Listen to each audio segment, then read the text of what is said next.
I can't believe we're starting a second season of The Same Boat. I don't know if you know about the first season, but this was shelved back in, I think, 2020. And lots of things were shelved that year. A lot of things were shelved that year. And I thought that was the end of the podcast. But here we are in 2022, and I am really excited to resurrect the podcast, to be able to delve into more stories that I think are kind of like the heartbeat of what made the first season resonate for people. I'm so happy to be co-hosting this this season with you, Wilson. And I know that you got a lot of stories, but I think one of the reasons why I want to be able to partner with you in this is because you don't hold a lot of things back. I like that. I like to be able to do deep dives into life and real stories that kind of highlight our humanity and how we engage with our kingdom life. So I'm really happy to be able to co-host with you. And for the next couple of episodes, we're going to be joined by Jenna Fu.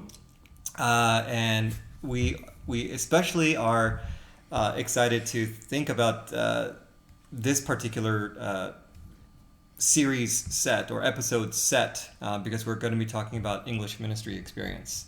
And for those who are listening who don't know about English ministries, basically it's a subdivision or a ministry within the immigrant church where those congregants are speaking English, whereas the immigrant congregation is speaking their immigrant language. So we might be using the initials EM, that stands for English Ministry, and so we're going to be talking about some of our different experiences, both positive and negative, in the English ministry context. Before I jump into it, I want to hear from the both of you. How do you feel about starting this season of The Same Boat? So I'm excited to be here and very privileged to be in your company. I'm here to talk about EM. Part of me is not quite sure why I'm here at this table, except Wilson did inform me that I'm here for the belly laughs. You're very good at that. when he has funny comments. So really I'm just here for the laugh track. But besides that, I think EM has been a really special piece of my own story, and not only my own story, also my parents' story as immigrants coming here to this country and a part of how they came to know the Lord. Yeah. And so, I'm sure we're going to cover a breadth of topics, some heavier than others, some more negative than others. But I think I come from a space of appreciation for the contributions of the immigrant church, particularly in my own family line and heritage, faith heritage. And there's things certainly that over the years I've wrestled with and thought and questioned about the way that things were structured or just the dynamics in the EM ministry in the context of the broader immigrant church. But I think, it's been, years since I've been a part of one. I look back and I think the overarching sentiment is appreciation. So that's kind of the headspace that I'm coming into this. Not that there isn't like baggage and things that I really wish were different. And I hope that, we'll be able to get to a space of like, it sounds like that's the goal too, is like what could have been different and how can it be maybe more redemptive than it is today. I like that a lot. Yeah. Which church were you at, Jenna? And how long were you there for? Yeah. So growing up, I was a part of a church plant, actually, of Dallas Chinese Bible Church in Texas. I grew up in Texas. And that is where my parents came to know the Lord. That's where my foundations were set, if you will. And yes, there was a lot of workspace righteousness in that time that like was later like unpacked. But I do think a lot of like biblical literacy, a lot of the tenets and foundations of the faith were really established in that season. And then I came to California during my college years and was plugged in with another immigrant church that's out in Monterey Park. And it's Chinese Evangelical Free Church. Oh, okay. CFC. And I was a part of their EM for about 10 years prior to relocating to the OC. And that's where I got plugged in with Renew, which is how I know Wilson. Yeah, great church, great church. Talk about Renew. My favorite church. One of your favorites.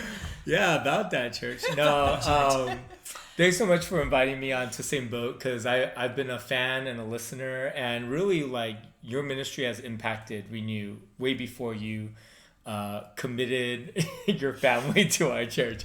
And I'm just so thankful to partner with you. When we were thinking about episodes, I think EM was where I started my Christian faith and ministry journey. And why we asked Jenna to be a part of it was because we kind of walk out with a lot of trauma and baggage, and we need someone to speak into the life and the redemptive story of the English ministry. And it's hard to carry both, right? But I want to. And I also think about, man, when you talk poorly about your EM, it's like talking bad about your mom. It is. She gave you birth. You wouldn't be alive without her. She nursed you, she held you when you were crying. And now you're telling your therapist, all your friends, how much trauma she gave you. That's a good way of putting it. And I think English ministry feels like that. As you said, like my family came to faith because of the Chinese church and the pastor who shepherded us. He brought me under his wing, I have such sweet moments with him. And yet I look back and I see a lot of brokenness as well. And I feel like I've always had to speak well of it. And now I feel like I have enough space where I can really point out and name some of the hurts as well. And kind of creating a space to do that. Well, I think it's important to be able to speak into reality. I feel like there's a real beauty in just truth telling. And we can tell the truth without necessarily going past a line and just doing unashamed bashing of something. But if we're going to tell the truth about something, I feel like that's where we have an opportunity to have something redemptive or reparative. Because if we just kind of bury ourselves or blind ourselves from that which we feel is unnameable, then how can there even be any chance to repair that which happened? So, well, let's dive into it. For this episode, we want to talk a little bit about the silent exodus that has been happening and continues to happen in the English ministry. Basically, what used to be a strong partnership between the KM, or not, sorry, the KM, the CM, the KM, whatever the immigrant population was, and their children who might have been really young when we were in church, but then now have grown into their 20s, 30s, and 40s. People are leaving that church for XYZ reasons. And we're here to talk about that. Like what caused and what is continuing to cause this silent exodus. Our experience may not match everyone's experience, right. but I have a bet. I would bet that our experience does match quite a few people's experience. So I want to be able to share stories in such a way that resonates with people, that they can say, yeah, you know what, that actually what happened to me too, and thank you for verbalizing how you think what happened, because that gives me some words to my experience, which can be a very healing experience. So let's talk about the silent exodus. Maybe Wilson, you can start us off with maybe one story that comes to mind as far as how you experienced exodus in your church. Yeah, so I grew up at a church in LA area, and I remember we had a vibrant college and young adult group. Some of them were even getting married. So we were probably 120 people. I was in 5th, 6th grade, And I remember just being really accepted by them. Even though I was quite a bit younger, I felt like, man, I had older brothers and sisters in the faith. I looked up to them like crazy. I think when you're in junior high and someone who looks bigger and more beautiful than you and is not your parents, you're just like, you're amazing, you know? And they just brought us in. I remember using me as a hoax at retreats where I would knock on the girls' cabin and I'd be like, oh, I can't sleep and I got lost. And then these poor women opened their door to take care of me. And then the older brothers like poured water on them. And we laughed and got yelled at, you know? But it felt like family. It felt like family. I don't know how to feel about it. It felt like family. There's something to unpack in that story. Yeah. What kind of family does that? I do that to my sister all the time. And so another memory I had, a sweet memory, was we were having a banquet. And I was seeing how things light on fire. Because again, I'm in 7th grade and we're all pyros. So I'm putting forks in there and they slowly melt. And then I rolled a napkin really dense and I put it in there and it just started burning up. And I remember trying to run out of the sanctuary and I dropped it on the carpet, which is old and fuzzy. And it just started spreading throughout the sanctuary.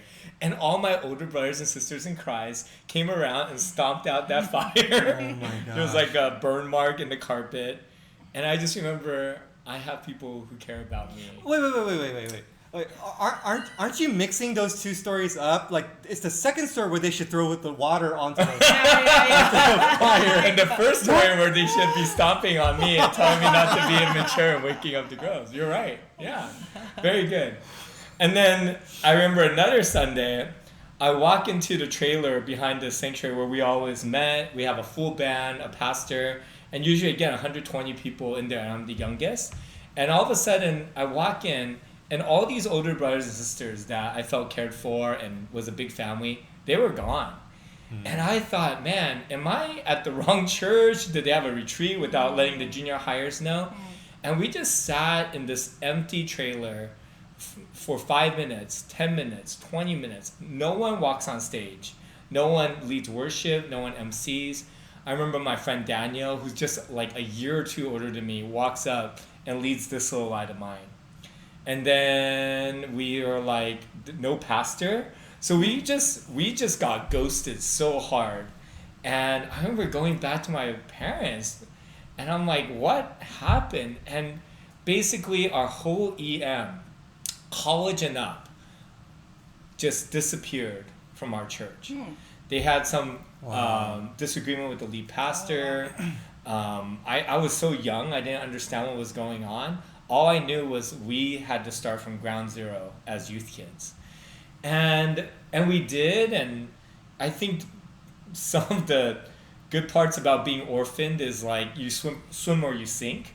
And we had a class of guys who kind of swam together with our one of the people who stayed back to kind of take care of us and became a pastor to us. And we put together a new worship team and we started leading small groups and we became college students. And our little group of 20 people grew to 40, 50, 60, 70. I multiplied many small groups under my care, became a pastor at 17. And at 18, I was leading my own youth service. Wow. Like my second year of college, I took over a youth service of 25. Ben Lee was in there, and he played bass and led worship with me.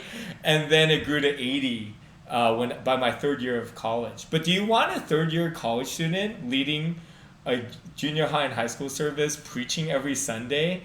So in some ways, it's like, man, we were planning retreats as 8th graders. We were leading youth ministry as an older youth kid. And we got to cut our teeth like crazy, right? I got to preach way more sermons than any 18-year-old should.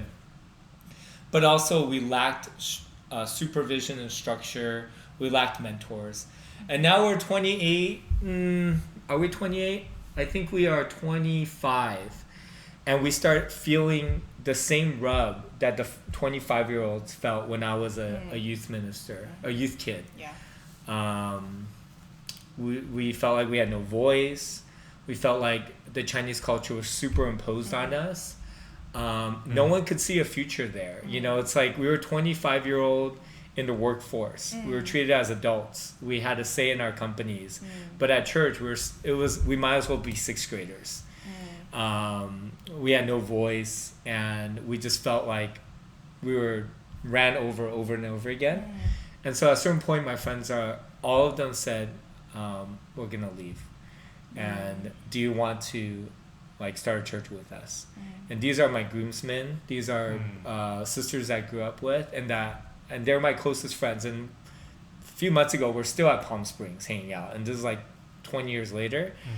And I said okay. And I remember, wanting to plant a church out of the Chinese church, and then basically getting fired. Which at this point I kind of understand that, kind of. And this whole ministry is gutted once again.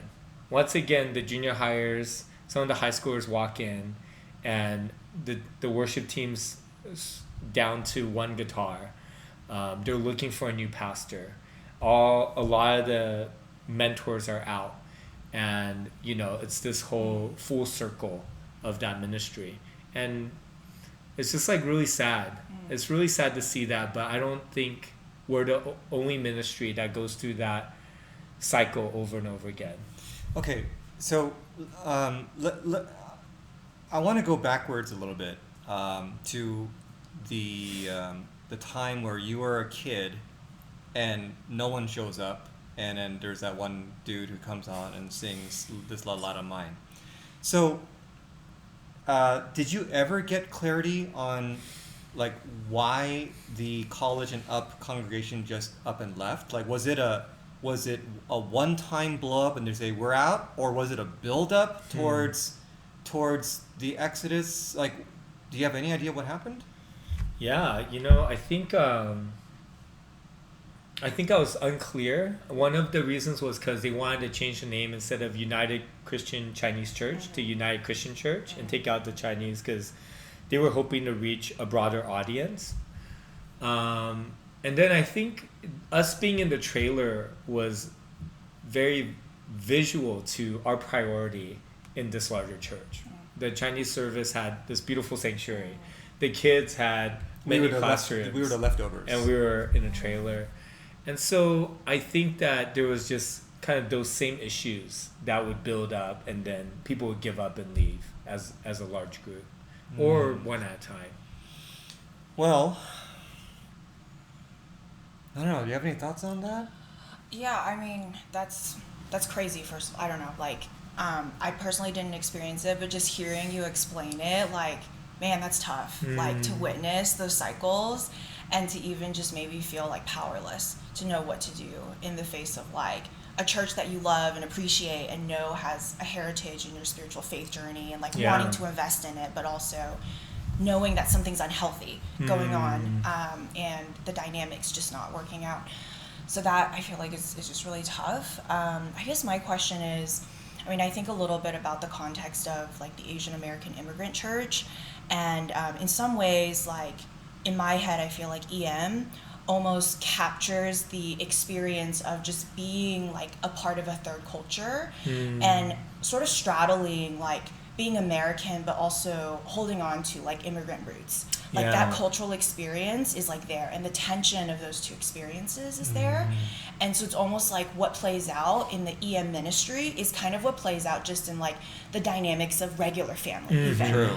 And kind of that struggle of like, I want to like really embrace being American and the independence that comes with it, and all the freedoms and all the things that the culture cares about and talks about. And at the same time feeling maybe a little bit held back by the cultural heritage and maybe the conservativeness of Chinese culture or Asian culture, and trying to find a voice in all of that, and trying to both respect and honor elders and our heritage, but also like stepping into this like kind of new space and forming our own identity. So I feel like there's this like interesting tension that's there just in like the personhood of being Asian American that is translated into the challenges like within the context of a church. And so I wonder about that, like how much is that playing into just the challenges of belonging to an EM ministry that's a part of even like the challenges of like that identity we hold as people and that struggle that we're going through. I guess the other piece is like, and this is me just kind of thinking through my own experience as an Asian American and the emotional, kind of the lack of the ability to like go there, like go into that emotional space to be able to have like really candid conversations, like with my parents or with family, being able to really be honest and candid with each other about what's not working. And like conflict resolution, right, is like not necessarily a strength of Asian culture. Yeah, we like, should ghost each other and we ghost each other. Yeah, until next Christmas. And it's like passive aggressive at times. And then so I wonder with the silent exodus, and this is me just thinking out loud because I don't know nearly enough about it, how much of it is kind of both that cultural element of like the struggle for identity and like forming our own sense of self, and how much of it is driven by like just not having the right tools in place to communicate on both ends, like not just for EM to the mother congregation, but on both ends, having the right tools to really be able to come to the table and understand each other and understand that experience and the needs that come with that experience. So those are just some thoughts I have about it. Yeah, it's super helpful. What do you guys think? I really appreciate that, what you said. It made me start thinking about, because I think you're right. There are strong parallels, I think, between how things play out in that immigrant and then second generation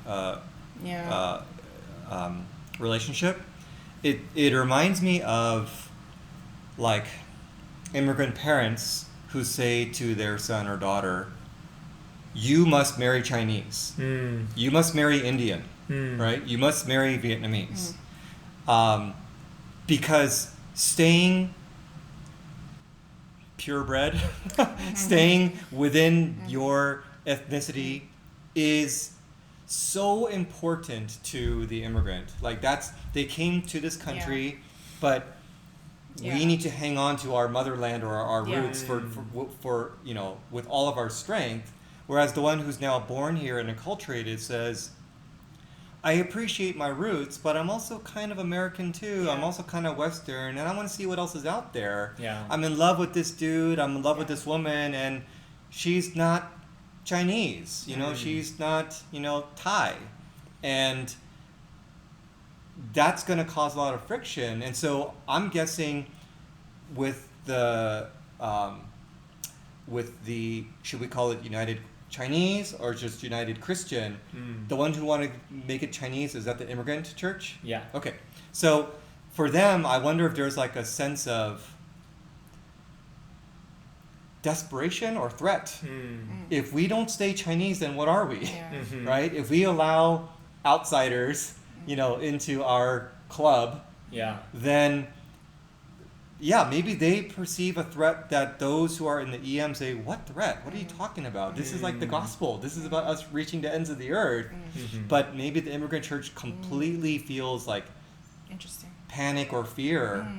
A preservation, exactly. Which I can't fully appreciate what they're going through because I'm not that immigrant. I'm the one that was kind of born here and raised here, and so I don't know what that feels like.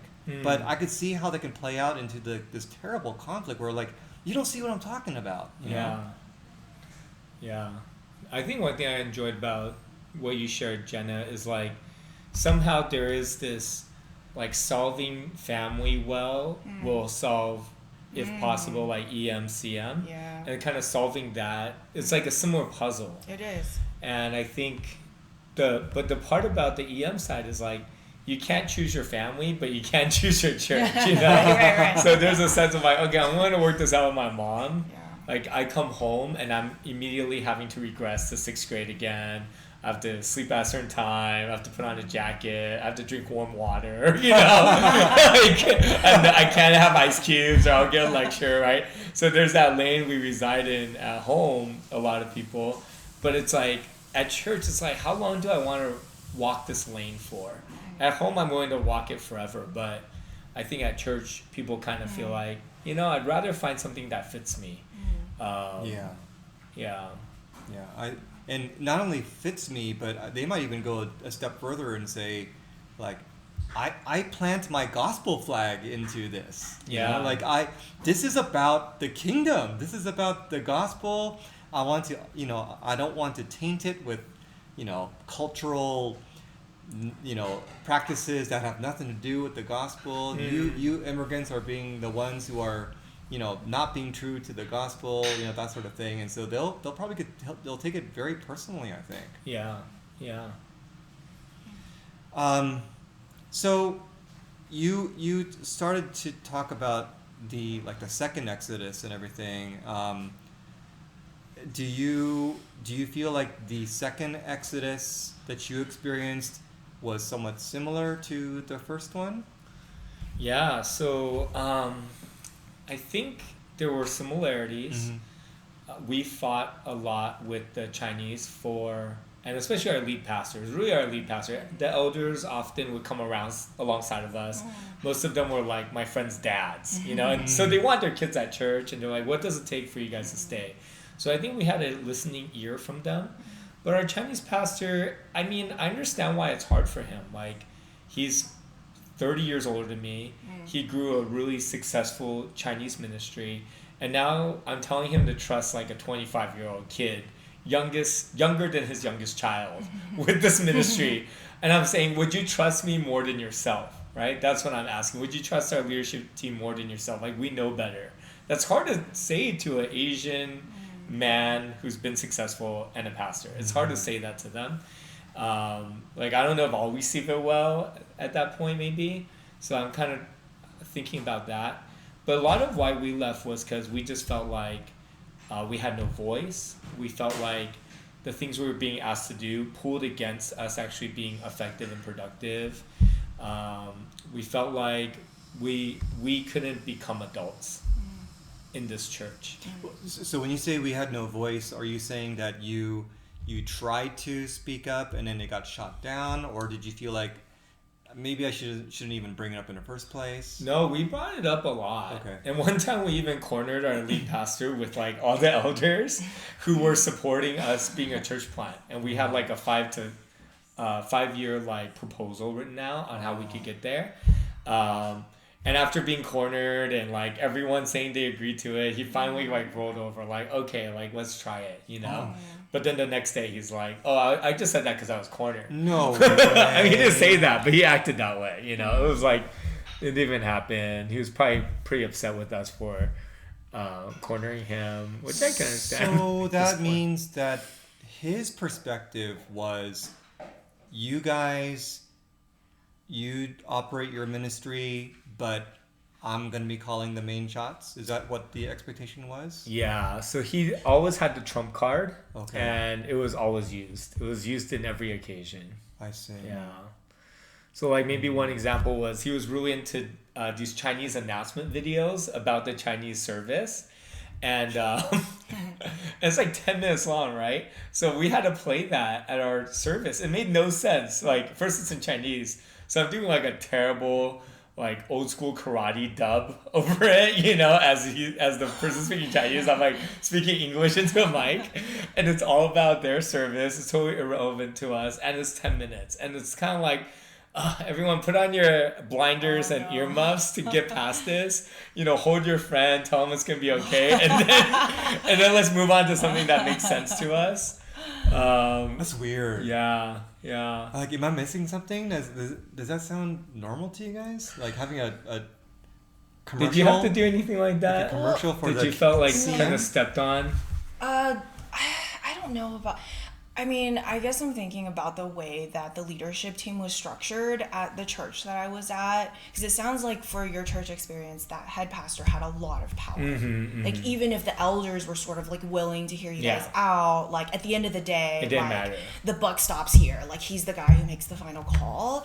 So I think about like my church experience, and I probably wasn't privy to as many like conversations with elders compared to you, but I never got the sense that it was like our lead pastor was calling the shots at the end of the day. Like, I felt like there was a lot of submission to like the broader group of deacons and elders, and that had representation across EM as well. So it was an EM, Cantonese, and Mandarin leadership team, and they tried to pull a good mix, so it was never dominated by one congregation. So you felt like you had a voice, and that voice mattered in the structure of the church. Yeah. I mean, I did. I also like wasn't a part of the board, so I don't actually know what it was like behind the scenes. But I do remember there was one instance that, from an EM perspective, and myself and a few other young adults felt really strongly that we needed to be a church that looked outward more. And I don't know if this is typical of immigrant churches, but a lot of times it is just like servicing like the immigrants and servicing people of the Chinese community. And so from an EM perspective, there were a few of us that really wanted to step outside and do something for the local community and just be present in the community. So we thought about putting together this community fair and just having activities and serving food, and like it wasn't about pushing our church. It was just about fostering connection. And we were really just inspired by like Jesus having meals with people at the table and just conversation, and just how like sitting together and eating, there's something like just really beautiful about that, and just sharing a meal. So we wanted to share a meal with our community. And so we pitched this idea to the board, and the way that we pitched it was that we actually wanted English to lead this. Like we were very specific about it wanting to be like an English-led ministry, because I think like we recognize that if it was like all church on board, there would be a lot of influence coming from the Chinese side, and there's just a certain way of doing things, like it's sometimes very pushy, and so we just wanted like a softer touch where it's just like a community event for the people of Monterey Park. And it was really interesting. I think there was some hesitancy at first of like an EM driven event, but I think they were really they just loved that like we were stepping up and like wanting to take ownership. And so I don't know if that's unique to like that board and that leadership team, but they were really like empowering us to go do that. But I have to say there were a few individuals on the board who were just huge advocates and like people who like had just a heart to like really listen to like where our heart was at, and that made all the difference. And the other thing that I think about, and I shared it with you, Pastor Wilson, is the outreach to international students was this like natural intersection point for the three congregations. And so I think like the few of us that did the pitch, like we were really invested in international student ministry too. So I think there was a part of it where like the board and the pastors like really trusted like our heart, that we weren't trying to go and just like start our own thing and like just do our own thing, but it's like we have been like faithfully like investing in ministries that are outside of EM that actually like involve like the Chinese community. Like we care about the things that matter to like their congregation. And somehow I think that probably built a foundation of trust that made it a little bit easier when we said, hey, we want to do this thing that's like led by us, and we actually would like you guys not to be really involved in it and for us to take the lead. And there was permission granted. So I don't know how much that also helped, but I just felt like there was trust that was given. But again, that's, N of one, one so story. Cool. We need one story. We need a lot more than one. Well, see, I think that's actually those stories now are generating some thoughts for me about like what are our options. So I think we all know a lot of Exodus stories. Some of them overlap with each other, but you asked a good question. Like, it was what you experienced the exception, or are there more churches out there that kind of follow that type of approach to ministry? Is there something that we can do, or really ask God to intervene when it comes to allowing certain blended church communities to have a certain spirit amongst them? Like what do you think is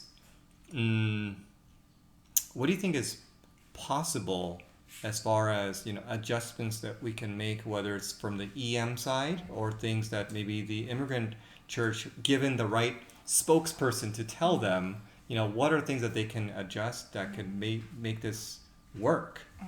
Yeah, I have a question for you, Jenna, and kind of along the same lines. When you shared Roy, like what I'm hearing from Jenna is that there are other stakeholders of power that represent the EM well. And two, that there was a specific space that you said, we can reach this and other churches cannot do it as well. These people who have a blended culture, language, that was like your sweet spot. Do you feel like there's other reasons why? I'm assuming your church didn't see the exoduses that we saw, where like everyone college and up left every 10 to 15 years. What were the other reasons that kept people there? That said, hey, like there's a Renew 4 blocks down. There's a Saddleback in every Starbucks, right? Like next to every Starbucks. Yeah. So, but we want to be in this EM. Yeah. What was it that you felt like was special about your experiences that kept people in their 20s and if they're where they could leave, but they still chose to be a part of that community? Yeah, I mean, I think some of it is they just loved their experience, like growing up as a youth and as a college student, belonging to that church. And part of it was wanting to continue to invest in that church community. I think part of it is the family component of like they have family that go to the Chinese and Cantonese. And so there is something that was precious about belonging to the same church body. And I think the other piece of it is, and it does go back, I think, to the leadership. I think there was more permission to develop a identity, separate, maybe slightly separate than the others, and not, fully. There was still constraints there, but it felt like there was a little bit more empowerment, and so maybe it made it less restrictive in nature.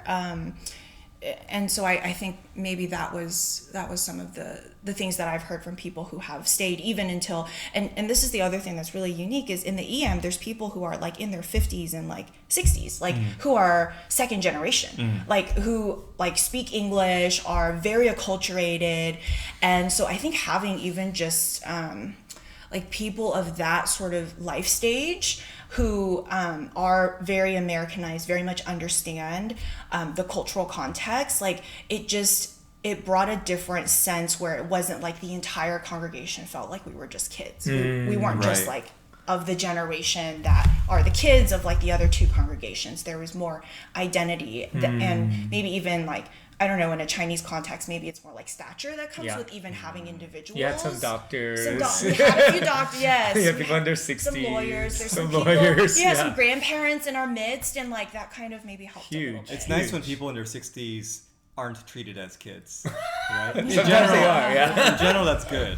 Yeah. No, Jenna, that's super valuable. And I think from a conceptual standpoint, I think of it like, what are the places that you want to overlap in these different communities of culture within the church? Like, what are the values that you're coming together on? Yeah. And what are the ministries that can come out of that church? But I personally feel like it needs to be either shared power or a voluntary, like, choosing to be together, right? Because if I'm a kid, I have to live with my parents. But when I grow older, me and my wife, we still live with my parents for the first 8 months of marriage because we're trying to save up for, a down payment. But we're choosing to be there, and they're choosing to have us. And there's no more like, hey, you have to do all these things. It's like we're autonomously agreeing to serve together, or autonomously agreeing to come together for these events and these values. And then there's times where there's separation. Like you said, there's areas of integration, there's areas of separation where the EM can do things that the CM and the KM can't do. And they can do things that the EM can't do. And do we have enough autonomy to express those values, to have that limbo of two cultures? So it's really cool what you shared. Yeah. I mean, going back to the whole like taking out Chinese, like my church went actually through a very similar experience of like people being like, oh, should we just like drop the Chinese, just be Evangelical Free Church, or like Monterey Park Evangelical Free Church. And like through that conversation, like I thought what was really interesting about it is I think there was a real desire for the EM to be like, let's be like multi-ethnic, right? Like we want to attract people that are just diverse and not just like Chinese background. And it was really interesting because it brought about some conversations, I think, just more broadly across the church. And it dawned upon me that we wanted to be multi-ethnic, but maybe we didn't want to be multicultural. Because actually we existed in a multicultural context, which is just fascinating. It was just fascinating to me because it's like, we're all like, oh yeah, we're all about like diversity and like, oh, kingdom of God is all about, people who are different coming together. So like, man, let's just attract people that look different, that are diverse. And then I just had a moment of being like, man, wow, okay, we want like people that maybe look different and like fit that mold of diversity, but maybe culturally are similar. Whereas like we actually exist in a multicultural context, and like, can we learn how to do church together? Yeah. Like, can we? Like, that was the question in my mind. Like, is there a way to do that? So I don't know. It was just an interesting thought. No, that's very compelling. You know what I'm saying? Yeah, you know, like totally. it was just like, so like everyone was just like, no, multi-ethnic, like that's the gospel. And it's like, really, we live in a multicultural context. That's true. Yeah. I guess if it's going to work, there needs to be a real understanding and agreement, especially amongst the different types of leaderships, that are we going to share calling the shots, or are we agreeing that the immigrant church is going to call the shots and we willingly submit to that? You know, no questions asked. If they really do want to have that model because they're just used to being told what to do, maybe it's harmonious. But if there can't be an agreement that, you know, we're now in our, I don't know, 30s and 40s and 50s, master's degrees, you know, we've lived a lot of life here, and we know like how to make decisions, how to make mistakes, how to learn from them. But if you can't entrust us to make our own decisions, then do we have to maybe part like Apostle Paul and John Mark, you know, where go and be blessed. We can't see eye to eye, but we know that we're both trying to work for the gospel, and those two couldn't work it out. And they went their separate ways, but they weren't enemies. So does there come a point then where if the power question can't be solved between the two leaderships, then should they just say, go in peace, so that there isn't like continued animosity and harbored resentment, you know, between the two of them? But if you can solve the power piece, there really could be like you mentioned, a very multicultural type of ministry that really works. Yeah. So maybe those are some of the big questions that need to be asked of ourselves. You know?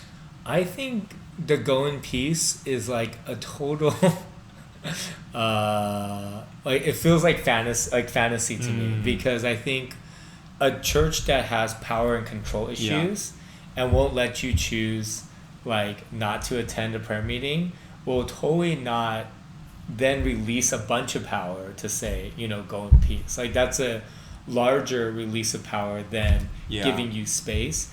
So for me, when I see that type of control, I'm just like, either you have a community that just kind of continues to exist like that and, you know, slowly bleed out, or you're a youth ministry. And I also think it really caps the type of leaders you bring in. Like your EM pastor is probably a Labrador, you know, like they're not visionary, they're not strategic, because those people get crushed. They're not creative. They're going to be really great at shepherding well and doing what they're told. And it's going to be hard to thrive. I mean, that's probably the pastor you want, because you're looking for someone who will just do what you say. And who's like super patient and like faithful and just gonna be there forever. As long as those 5 kids are there, I'm there. And that's noble in some ways, but I don't see a lot of space to grow or to really be fruitful in that space. So I do hope that the Chinese immigrant Korean side recognizes that they start with all the power, right? Because EMs always start as a children's ministry. Then they grow into a youth group. Then they're college students who can't pay the bills. And so you have all the chips in your corner. You're paying the bills. They are a generation younger than you. You built the church from the studs. But will you, like you do for your adult children, say, hey, we're going to give you a down payment, or we want you to see what God's purposed in your life. We want to give you space to become your own person? Or will it be that very controlling, you know, mother who's going to dictate who you marry and what, and you know, what's in your house? So I think those are the options. But it really starts with the immigrant community, because they're the ones who have the power to release it or to hold it. No, I'm really appreciating this discussion. It's bringing to focus a lot of things that I've been wondering about for a long time. And I'm always curious about how things go in the Chinese church as well. Before we wrap up, any last thoughts or comments? Jenna, you should say something encouraging right now. I don't know. I think it's really interesting. Like, are we gonna continue talking about this in the next episode? Yeah, two more. Yeah. Okay. Teaser. Two more group therapy sessions for me.